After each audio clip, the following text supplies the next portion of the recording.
Never stop reading Bible. Today we're jumping into some really powerful, maybe even challenging biblical text. We're looking at Ezekiel chapters 4, 5, and 6. Okay, so let's unpack this. Ezekiel chapter 4.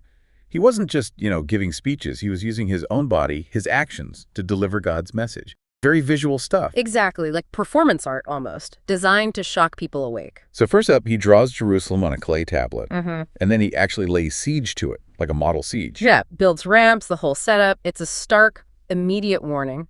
Imagine seeing that enacted right in front of you. The attack is coming, plain and simple. Wow, no room for misinterpretation there. None. And what's fascinating is the effort, the sheer commitment to get through to people, to pierce their indifference, their cold hearts maybe. It makes you think, doesn't it?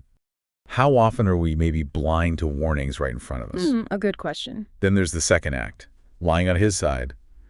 For how long was it?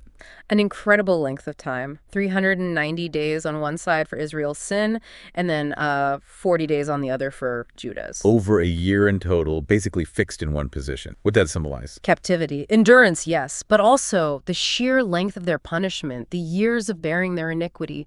It's a living picture of exile and hardship. Okay, and the third symbol in chapter 4, the food. Ah, yes. He has to eat this tiny, carefully measured ration of bread and water. Barely anything. Like siege rations. Exactly, but it gets worse. He's told to cook the bread over, defiled fuel. Human dung, initially. Oh. He protests, and God allows animal dung, but the point stands. Severe famine is coming, and along with it, ritual uncleanness, deep degradation. It's showing the utter desperation they'd face. So the siege, the long-suffering, the famine, and uncleanness. It's a devastating picture already. It truly is. A comprehensive warning through lived physical acts. Now, chapter 5.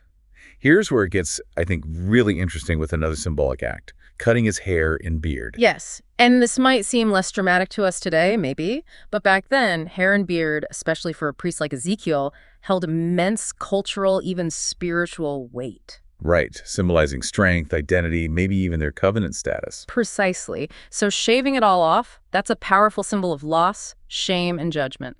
A stripping away of honor. And he doesn't just cut it. He divides the hair. What happens then? He divides it into 3 parts, each showing a different fate for the people of Jerusalem. Okay, what's the first? A third he burns in the middle of the city he drew.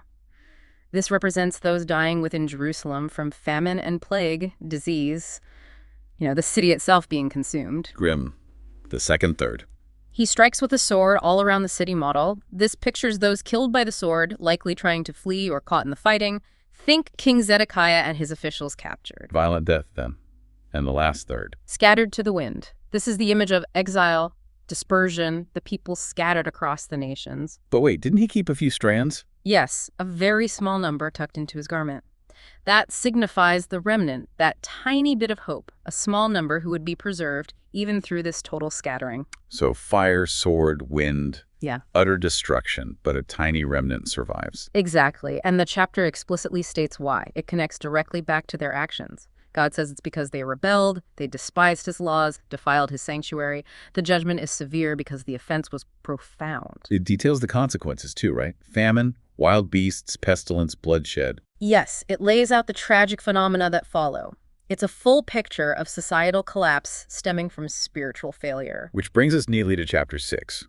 If chapters 4 and 5 show the what and the how of the judgment, chapter 6 seems to focus squarely on the why. Precisely. It drills down into the root cause.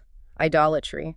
Widespread, pervasive idolatry throughout Judah. What kinds are mentioned? All sorts, really. The building of high places, illicit shrines everywhere, worshiping foreign gods like Asherah and horrifyingly Molech, which involved child sacrifice. Terrible. And even worshiping, the sun, moon, and stars. Looking to creation instead of the creator, plus relying on diviners. It was a wholesale turning away from God. And God's reaction. Deep offense. Idolatry is presented as this fundamental betrayal of the covenant relationship, a rejection of who he is. So the judgment, the war described in chapter 6, it's presented as a direct consequence, a form of purification. Yes, exactly. A harsh but necessary cleansing of the land from this deep-seated corruption.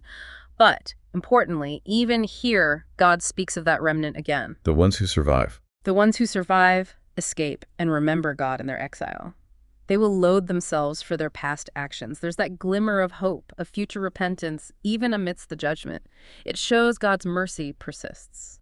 Today's deep dive was made possible by materials from the Center Studio.